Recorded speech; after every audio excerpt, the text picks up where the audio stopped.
Dr. Rockwood, of course, is known all over the world. He's almost a household name, certainly in the orthopedic households.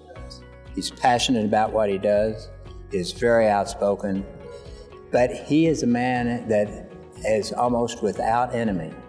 He has done an excellent job in San Antonio of blending an academic practice, an academic department, with the community orthopedic surgeons.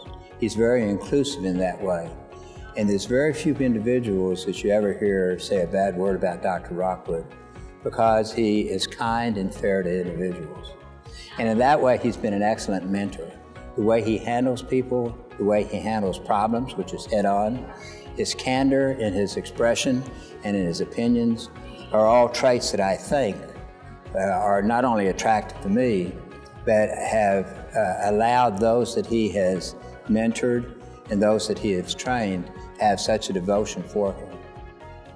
When we recognized that the AOA would be starting the Pillar program, we immediately reached out to the group that represents the former fellows or residents of Dr. Rockwood, and this is called the Alamo Orthopaedic Society.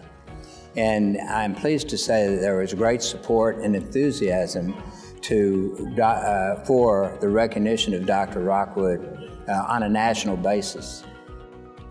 In my opinion, and I suspect the opinion of everybody that is even thinking about this, the greatest, at least initial contribution of Dr. Rockwood was the textbook Fractures that he co-edited with David Green.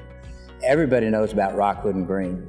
Not only did we train in our trauma experience through that book and that reference, this was the Bible, the reference for trauma surgeons all over the world.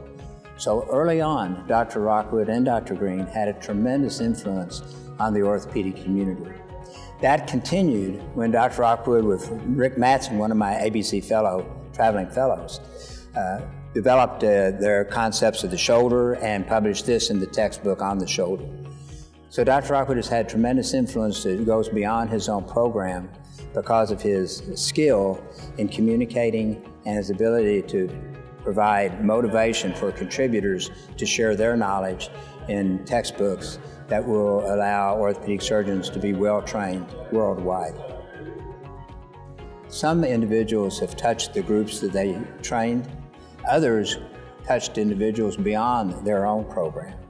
And Dr. Rockwood is certainly one of these individuals.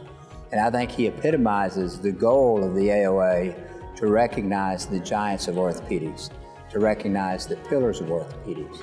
They're locally well-known, well-recognized, and appreciated.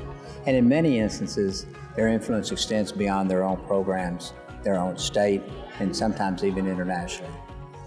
Dr. Rockwood, I think, is an example of the latter.